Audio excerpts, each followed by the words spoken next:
नमस्कार दोस्तों, स्वागत है आपका हमारा YouTube channel exam warriors begins में। देखिए 2019 सीएचएसएल का टाइपिंग टेस्ट का रिजल्ट आ चुका है और इसके बाद आपका डीवी का डेट भी आ जाएगा कुछ दिनों में।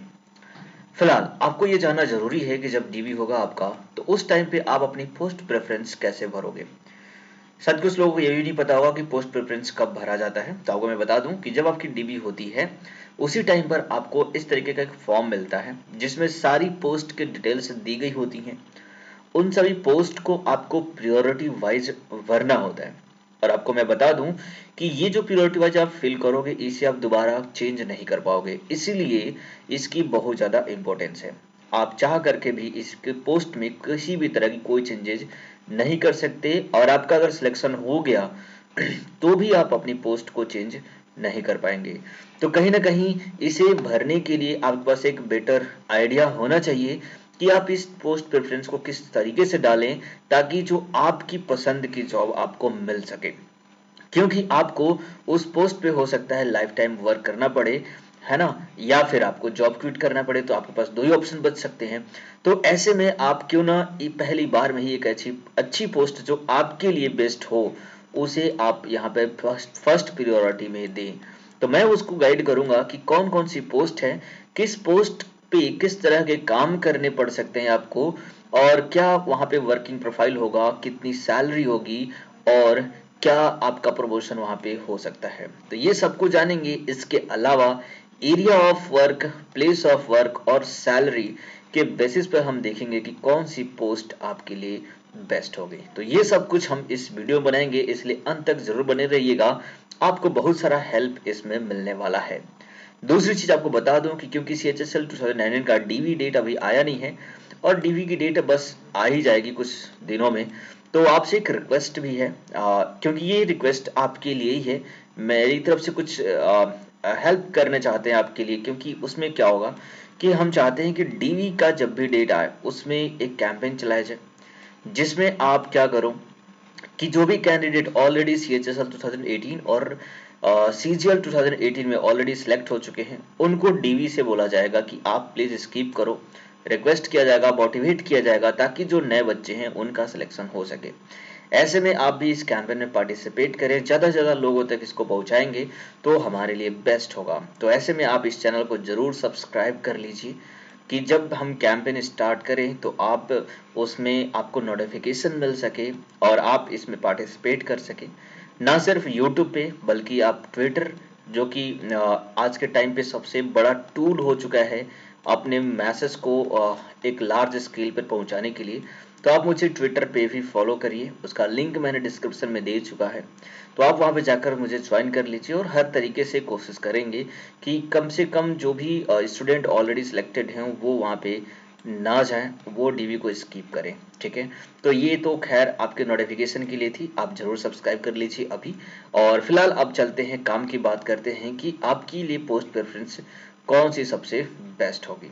तो इसके पहले मैं आपको बताना चाहता हूं कि देखिए जो सीएचएसएल की जो जॉब है इसमें कुल मिलाकर के 4 पोस्ट हैं, जिसमें आपको एलडीसी की पोस्ट होती है, लोअर डिवीजन क्लर्क की, दूसरी होती है डेटा एंट्री ऑपरेटर डीईओ, तीसरी होती है postal assistant and sorting assistant और चौथी होती है कोर्ट क्लर्क।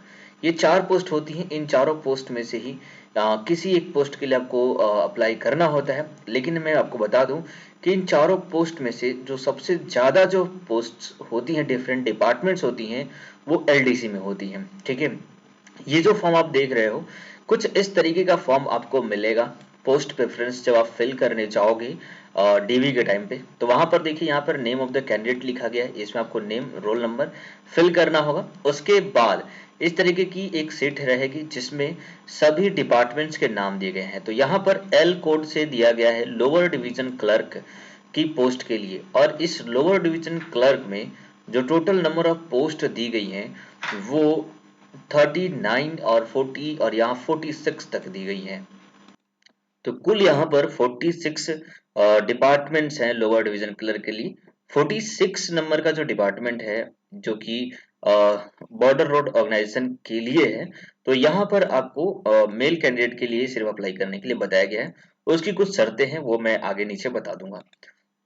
तो आपने देखा कि सबसे ज्यादा जो मौके हैं, सबसे ज्यादा जो अपॉर्चुनिटीज हैं आपके पास, वो एलडीसी में है। ठीक है, एलडीसी में इतने सारे डिपार्टमेंट्स हैं, जैसे मिनिस्ट्री ऑफ डिफेंस हो गया, इसके अलावा research bureau of police research हो गया, canteen store department, central bureau of investigation, central passport office, central vigilance commission.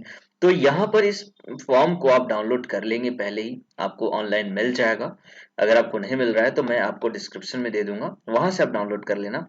तो इस तरीके से देख रहे हो कि ministry of textile, ministry of shipping, narcotics control bureau, national income informatic centres. तो जो भी चॉइसेस कुछ स्टूडेंट की होती हैं कि हम इस डिपार्टमेंट में जाएं, जैसे मिनिस्ट्री ऑफ होम अफेयर्स की बात करते हैं, तो होम मिनिस्ट्री से रिलेटेड आप चीजों को जानना चाहते हैं, तो उस डिपार्टमेंट में भी आप अप्लाई फर्स्ट प्रियोरिटी डाल सकते हैं।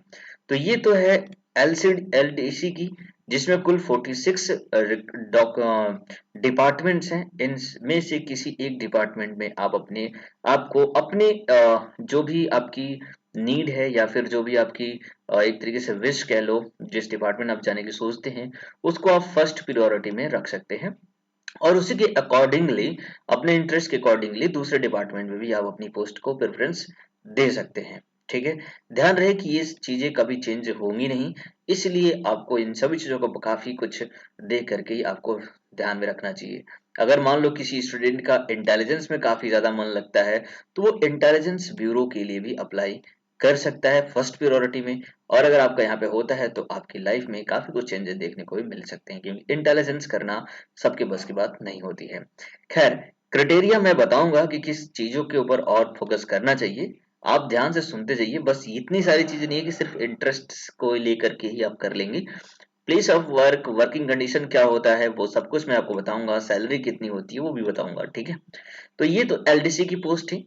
दूसरी जो पोस्ट होती है वो होती है postal assistant and sorting assistant के लिए, और इसके लिए सिर्फ एक ही डिपार्टमेंट है, जो कि मिनिस्ट्री ऑफ कम्युनिकेशन। ठीक है, तो इन लोगों का जो पोस्टिंग होती है, या फिर जो भी ज्वाइनिंग होती है, वो ज्यादातर पोस्ट ऑफिस वगैरह में होती है। तो डिपार्टमेंट ऑफ पोस्ट है। तो इस तरीके से कम्युनिकेशन डिपार्टमेंट में आपका यहाँ पे मिलेगा पीए के लिए। और डाटा एंट्री ऑपरेटर जो है वो comptroller and auditor general of India के डिपार्टमेंट में काम करेंगे। ठीक है, और जो कि काफी अच्छी डिपार्टमेंट मानी जाती है। यहाँ पर काम करना भी एक अलग ही अपना रुतबा होता है, ये आप कह सकते हो। ठीक है, और डाटा एंट्री ऑपरेटर जो कि नॉट सीएजी होता है, उसका भी एक ही डिपार्टमेंट है। तो ये कुल मैंने सारी 49 जो पोस्ट है, यहाँ पर 49 जो डिपार्टमेंट्स हैं, उन सभी डिपार्टमेंट्स को आपको बताया। और इस तरीके से आपको एक फिलिंग्स मिलेंगी, यहाँ पर 49 कॉलम्स मिलेंगे आपको। इन सब में आपको सीरियल वाइज, जैसे आप किस पोस्ट को एक नंबर पे रखना चाहते हैं, जैसे इंटेलिजेंस एंड ब्यूरो को एक नंबर पे रखना चाहते हैं, तो यहाँ पे इंटेलिजेंस एंड ब्यूरो का जो कोड नंबर था, वो कोड नंबर आपको लिखना पड़ेगा। जैसे आपको मैं दिखा दूं कि यहाँ पर है इंटेलिजेंस एंड ब्यूरो का L22, तो यहाँ पर आपको फर्स्ट में लिखना पड़ेगा L22। और उसके बाद जो भी आप डालना चाहते हैं उसके अकॉर्डिंग आप डाल सकते हैं। सपोज दैट आप डाटा एंट्री एंड ऑपरेटर वाली जो जॉब थी कंप्यूटर एंड ऑडिटर जनरल के अंडर D48, इसको आप फर्स्ट प्रायोरिटी देना चाहते हैं, तो फर्स्ट नंबर में D48 लिखेंगे। और अकॉर्डिंगली सारी पोस्टों को जिस तरीके से आप डालना चाहते हैं वैसे आप यहाँ पे डाल सकते हैं। ठीक है, तो ये सारी चीजें हैं। आपको इस तरीके फॉर्म मिलेगा और इतने सारे डिपार्टमेंट्स होंगे, इन सभी में आपको जॉब करने का मौका मिल सकता है अपने इंटरेस्ट के अकॉर्डिंग। लेकिन आपको ये भी जानना जरूरी है कि इन सभी पोस्ट्स में किस तरह के काम करने पड़ेंगे, क्या आपका वर्किंग प्रोफाइल होगा। तो वो मैं आपको बता दूं कि किस तरीके से आप काम करेंगे यहाँ पर। तो देखिए, जो सबसे पहली पोस्ट है एलडीसी की, जिसमें आप जिसे आप लोअर डिवीजन क्लर्क बोलते हैं। इस पोस्ट के लिए जो कोड होता है एल होता है, जैसे मैंने बताया था। कुल 49 यहाँ पे डिपार्टमेंट्स थे। इस वाले में आपको एल कोड का यूज करना पड़ेगा। आप वर्किंग की बात करें तो यहाँ पर मिनिस्ट्रीज एंड डिपार्टमेंट्स में आपको department of government of India में आपको काम करना पड़ेगा। पोस्टल एरियाज की बात करें तो पूरे इंडिया में आपको कहीं भी इसकी पोस्टिंग मिल सकती है। और लैंग्वेज टाइपिंग इन इंग्लिश और हिंदी होता है, जैसा आपने भी टाइपिंग में जैसा दिया होगा उसके according. Okay, structure of salary of LDC की बात करें तो यहाँ पर ग्रेड पे जो है वो 1900 है, आपको पता है। और पे स्केल जो है वो 5200 से लेकर के 20,000 तक हो सकता है। ठीक है, तो ये इसका ग्रेड पे हो जाएगा, सैलरी हो जाएगी। जरूरी जो चीज है वो आप यहाँ पे जान लीजिए कि इसमें बेनिफिट्स क्या होगा। अगर आप एलडीसी की किसी जॉब के लिए प्रेफर करते हो तो इसमें आपको लेसर वर्कलोड होगा, काम कम होगा, जॉब सिक्योरिटी आपकी रहती है, प्रोस्पेक्ट ग्रोथ होगा और रिटायरमेंट बेनिफिट्स भी आपको यहाँ पर मिलेगा। ठीक है, ड्यूटीज एंड वर्किंग कंडीशन की बात करें तो यहाँ पर आपको, तो इसमें आपको काम करना पड़ेगा, जैसे कि रजिस्ट्रेशन करना होगा डाक्स की, मेंटेनिंग सेक्शन डायरी करनी पड़ेगी, उसको मेंटेन करना पड़ेगा, फाइल रजिस्ट्रेशन हो गया, फाइल मूवमेंट ऑफ रजिस्टर हो गया, या फिर रिकॉर्डिंग डेली रिपोर्ट्स, जो भी रिपोर्ट्स कौन कितने पोस्ट आए कितने पोस्ट गए, इस तरह की रिकॉर्डिंग करनी होगी, टाइपिंग से रिलेटेड कुछ वर्क आपको करने होंगे। तो ये सारे इस एलडीसी वाले पोस्ट में आपको इतने सारे काम करने पड़ेंगे। इसके अलावा ग्रोथ प्रमोशन की बात करें तो आप असिस्टेंट से अपर असिस्टेंट बन सकते हैं, डिवीजन क्लर्क आप बन सकते हैं, या फिर सेक्शन ऑफिसर तक भी आपका प्रमोशन हो सकता है। ठीक है, तो ये सारे प्रमोशनल क्राइटेरियाज हो गए। इसके बाद अगर हम डीईओ की बात करें, डाटा एंट्री ऑपरेटर की, तो ये भी एक अच्छी पोस्ट मानी जाती है, जो कि सबसे ज्यादा लोग प्रेफर्ड करते हैं। हालांकि इस पोस्ट के लिए कट ऑफ काफी हाई जाती है, तो आपके नंबर बहुत ही अच्छे हो तो आप इस पोस्ट के लिए अप्लाई कर सकते हो, या फिर वो कैंडिडेट जिनका डाटा एंट्री में काफी ज्यादा मन लगता हो, आपके इंटरेस्टिंग हो, तो आप यहाँ पे अप्लाई कर सकते हो। ठीक है, इस पोस्ट के लिए कोड की बात करें तो डी है, जैसा मैंने आपको पहले ही दिखा रखा है ना। अक्रॉस इंडिया इसमें भी पोस्ट होती है, पूरे इंडिया में कहीं भी आपको जॉब मिल सकती है ज्यादातर। और यहाँ पर भी ये जो है ग्रेड पे, इसका भी 2400 है, D data entry operator CAG और नॉन सीएजी दोनों के लिए। ठीक है, 5200 से लेके 20,000 तक यहाँ पर आपका पे स्केल पूरा होता है। कुल मिलाकर देखा जाए तो इसकी सबसे अच्छी बेनिफिट्स क्या होती है कि यहाँ पर आपको पूरे दिन में सिर्फ 2 से 3 पेज ही टाइपिंग करने होते हैं, तो कुछ ज्यादा हार्डवर्क यहाँ पे आपको देखने को नहीं मिलेगा। वर्किंग कंडीशन की बात करें तो आप यहाँ पे क्या कर सकते हो कि यूजिंग पर्सनल कंप्यूटर, आपका एक पर्सनल कंप्यूटर होगा, उस पर आपको काम करना होगा। और इसके अलावा जो भी आपके रिसर्च हैं उन सभी चीजों को एंटर करना होगा, verify and save the data in different system, ये सारे काम करने होंगे। जैसे कि डाटा एंट्री के नाम से ही पता चलता है कि आपको डाटा एंट्री करनी होंगी, उनके रिसर्च करने होंगे, वेरीफाई करने होंगे। इसके अलावा आपको ये भी ध्यान में रखना होगा कि जो भी डेटा एंटर किए गए हैं वो सब एक्यूरेट हैं, सही हैं, और वो कॉन्फिडेंशियल होना चाहिए, है ना, बाहर लीक नहीं होनी चाहिए। ये सारी चीजें आपको ध्यान में रखनी होनी है। ठीक है, तो ये डीईओ का काम होता है। इसमें काफी अच्छा प्रमोशन भी है, आप ग्रेड बी, ग्रेड सी और ग्रेड एफ तक के ऊपर तक आप यहाँ पे आपका प्रमोशन हो सकता है। ठीक है, तो ये तो डीईओ के लिए हो गया। अब बात करते हैं postal assistant and sorting assistant के लिए बारे में। तो ये जो जॉब है वो भी काफी अच्छा माना जा सकता है, क्योंकि इसमें जो एक बेनिफिट मिलती है कि आपको शिफ्ट वाइज काम करना पड़ता है ना। ज्यादातर जो सरकारी जॉब्स होती हैं उसमें 4 से लेकर के सुबह के 9-10 से लेकर के शाम के 5 बजे तक काम करना पड़ता है। लेकिन इस जॉब में आपको, हालांकि जॉब का कंडीशन उतना ज्यादा अच्छा नहीं कह सकते, बट शिफ्टिंग होती है, 9 से 5 का नहीं बल्कि कई सारे शिफ्ट में आपको काम करने को मिल सकता है। तो दूसरी और इसका एक और जो फायदा कह लो या फिर नुकसान कह लो, दोनों ही कह सकते हो, कि no transfer this allowing you to serve and get retired from the same place. जिस प्लेस में एक बार आपका हो गया वहां से कहीं भी आपका ट्रांसफर होगा नहीं। अगर आपका गांव में चला गया तो बहुत ही मुश्किल हो जाएगा, फिर गांव में ही आपको रहना पड़ेगा। शहर में हो गया तो बहुत अच्छी बात है, वहां पर आप फिर हमेशा शहर में ही रहोगे। तो कहीं ना कहीं इसका एक फायदा और नुकसान दोनों ही मान सकते हो। अगर कोई अच्छा ऑफिस मिल गया, अच्छा कंडीशन मिल गया, तो वहाँ पे सारी उम्र आपके लिए अच्छे काम मिलेंगे, और अगर कहीं खराब मिल गया तो हमेशा वहां पे आपको रहना पड़ेगा। तो दोनों ही बातें यहाँ पर मिल सकती है इस जॉब में। तो ये सारी चीजें हैं। इसके अलावा ये भी जॉब जो है 2400 ग्रेड पे की है, 5200 से 20,000 तक का पे स्केल आपका रहेगा। यहाँ पर जो ऑफिस वर्क आपका रहता है, मैं बता दूं कि आपका ऑफिशियल वर्क रहेगा, डेटाबेस एंट्री जो कंप्यूटर पे करना होगा, रजिस्ट्रेशन करना होगा। इसके अलावा office management, work life office assistant and mostly of work in their routine hours. तो जो भी आपका रूटीन आवर्स होगा उसमें आपको काम करना पड़ेगा। रूटीन आवर्स में आपको बता दूं, यहाँ पर मैंने आपको बताया नहीं कि देखिए किस तरीके से काम करना होगा। देखो, जो पोस्टल असिस्टेंट होते हैं उन्हें क्या करना होता है कि आपको डिफरेंट पोस्ट ऑफिस में अपॉइंटमेंट किया जा सकता है, जो भी वहां पे लोकेटेड होंगे, वो चाहे अर्बन हो या रिमोट एरियाज हो, है ना, कहीं भी आपको लोकेट किया जा सकता है। इसके अलावा जो आपका रोल होगा वो होगा collecting mail bags from the main motor and delivering to the same to the customers को डिलीवर करने का भी काम आपको दिया जा सकता है पोस्टल असिस्टेंट में। तो इस तरीके से जो लोग ट्रैवलिंग में इतना ज़्यादा इंटरेस्ट नहीं रखते तो उनके लिए वो जॉब अच्छी उतने ज़्यादा होती नहीं है ना। ये काफ़ी थोड़ा सा हार्डवर्क हो जाएगा अगर आपको फील्ड वर्क मिल गया, एक पोस्ट से दूसरे पोस्ट तक पहुंचाने की बात हो गई तो थोड़ा सा ये इसमें प्रॉब्लमेटिक आपके लिए हो सकता है। ठीक है, हालांकि ये भी ऑफिशियल जॉब होती है, सबको इस तरह की जॉब इस तरह के कंडीशन में नहीं डाला जाता है।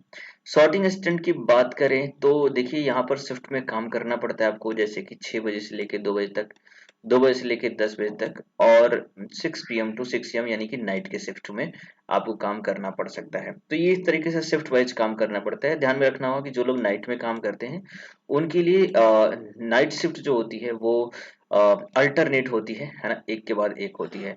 तो ऐसे में आपको इस तरीके से शिफ्ट वाइज यहाँ पे काम करने का मौका मिलेगा। तो ये सारे चीजें हैं, इसमें भी आपका प्रमोशन होगा जिसमें लोअर डिवीजन ग्रेड सुपरवाइजर आप बन सकते हो, हायर सेक्शन ग्रेड बन सकते हो, सीनियर सुपरवाइजर, फिर हाई सेक्शन ग्रेड में आपको चीफ सुपरवाइजर की ड्यूटी मिल सकती है। तो इस तरीके से ये भी काफी अच्छी पोस्ट मानी जाएगी, बट इसमें हार्डवर्क आपको मिलेगा, ये बात आपको ध्यान में रखना है। तीसरी जो चीज है उसमें है SSC CHSL post code clerk.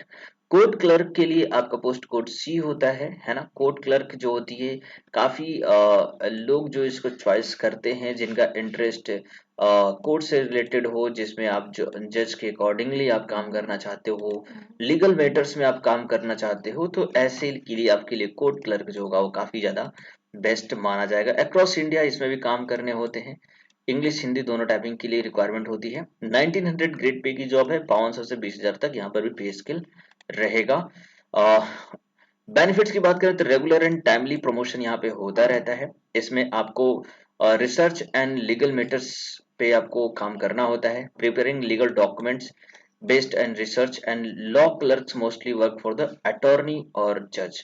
तो जज के रिगार्डिंग आपको काम करना होता है, जो भी अटॉर्नीज होते हैं उनके लिए आपको काम करना होता है, उनके क्लर्क के टाइप पे आपको काम करना होता है। ठीक है, इसमें आप असिस्टेंट क्लर्क, बेंच क्लर्क और हेड क्लर्क की जॉब आप हेड क्लर्क की प्रमोशन तक आप जा सकते हैं। तो इस तरीके से मैंने सारी पोस्ट के लिए के रिगार्डिंग जितने भी इंपॉर्टेंट फैक्टर्स थे वो मैंने सब आपको बता दिए कि किस तरीके से आप अपना चॉइस कर सकते हो। इसके अलावा कुछ और भी चीजें मैं आपको यहाँ बताने वाला हूँ कि जो भी आपका चूज करोगे, आपने अभी तक तो सारी चीजें जान ली कि किस तरीके से किस पोस्ट की क्या बेनिफिट्स हैं, क्या सैलरी है, क्या उसके वर्किंग प्रोफाइल है, लेकिन मैं बता दूं कि और भी कुछ फैक्टर्स यहाँ पे आपके लिए हो सकते हैं जो आपके लिए आपको चूज करने में आपको हेल्प कर सकते हैं।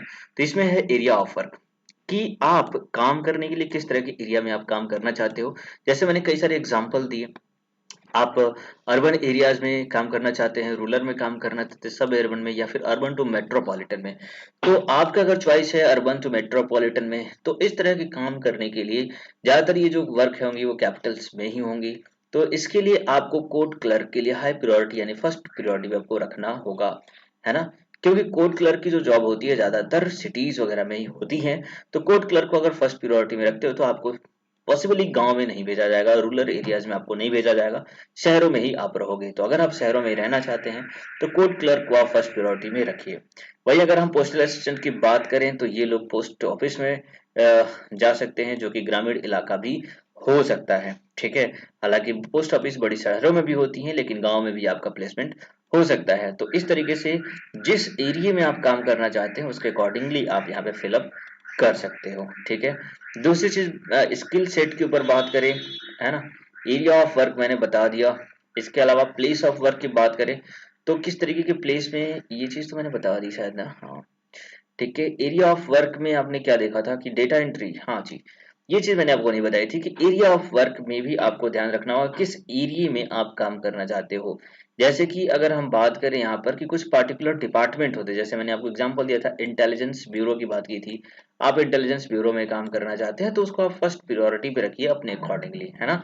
तो इस तरीके से आप किसी मिनिस्ट्री ऑफ गवर्नमेंट के अंडर में काम करना चाहते हो तो डाटा एंट्री ऑपरेटर के लिए आप हाईएस्ट प्रायोरिटी दे सकते हो, है ना, कि मिनिस्ट्रीज के अंडर में आपको काम करना है। If someone wants to work in the environment of the court तो आप कोर्ट क्लर्क के लिए फर्स्ट प्रायोरिटी में आप दे सकते हो। तो इस तरीके से आप अपने अकॉर्डिंगली यहाँ पर चॉइसेस कर सकते हो। प्लेस ऑफ वर्क मैंने बता दिया। स्किल सेट के बिहाइंड पर भी आप अपना सेट कर सकते हो, जिसमें आप स्किल की बात करें, जैसे डाटा एंट्री ऑपरेटर होता है, तो ये एक स्किलफुल जॉब होती है।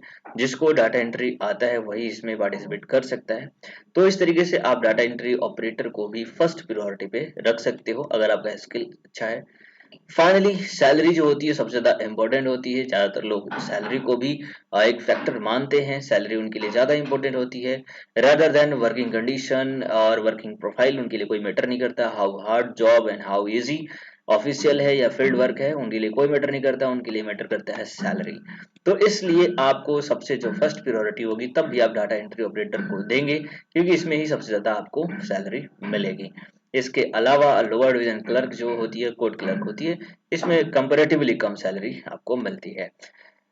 इन सभी चीजों को सुनने के बाद कुछ आपका पर्सनल प्रेफरेंसेस भी हो सकता है। आप इन सभी चीजों से हट करके आप अपने इंटरेस्ट से कोई भी पोस्ट चॉइस कर सकते हैं। मैं बता दूं जैसे कि कुछ एस्पिरेंट ऐसे हैं जो वर्क लाइफ बैलेंस को ज्यादा इंपॉर्टेंट देते हैं, जो चाहते हैं कि ज्यादातर उनका जो वर्किंग कंडीशन हो वो with this factor salary factor is also taken in account. Those post who place of work is urban, है ना, अर्बन में आप रहना चाहते हैं, तो ऐसे लोग कुछ इस तरीके से आप अपना पोस्ट प्रेफरेंसेस फिल कर सकते हो। Data entry operator, clerk and postal assistant. इसके अलावा अगर हम बात करें कि कुछ ऐसे लोग जो मनी के लिए काफी ज्यादा प्रेफरेंस डालते हैं, तो वो अपनी पोस्टल कुछ इस तरीके से प्रेफरेंसेस डाल सकते हैं, जिसमें first priority data entry operator, second में पीए ऐसे कर लेंगे, third data entry operator, fourth lower division clerk and fifth code clerk. तो ये सारी चीजें आपको मैंने बताई। उम्मीद करता हूँ कि ये सब चीजें आपको समझ में आ गई होंगी और काफी कुछ सीखने को आपको मिला होगा, है ना। तो चलिए आज के लिए इतना ही रखेंगे। और दूसरी चीज, वीडियो अगर अच्छी लगी है तो आप जरूर इसको लाइक कर दीजिए, चैनल को सब्सक्राइब कर दीजिए और अपने दोस्तों के साथ जरूर शेयर करिए। आपका दिन शुभ रहे। जय हिंद, जय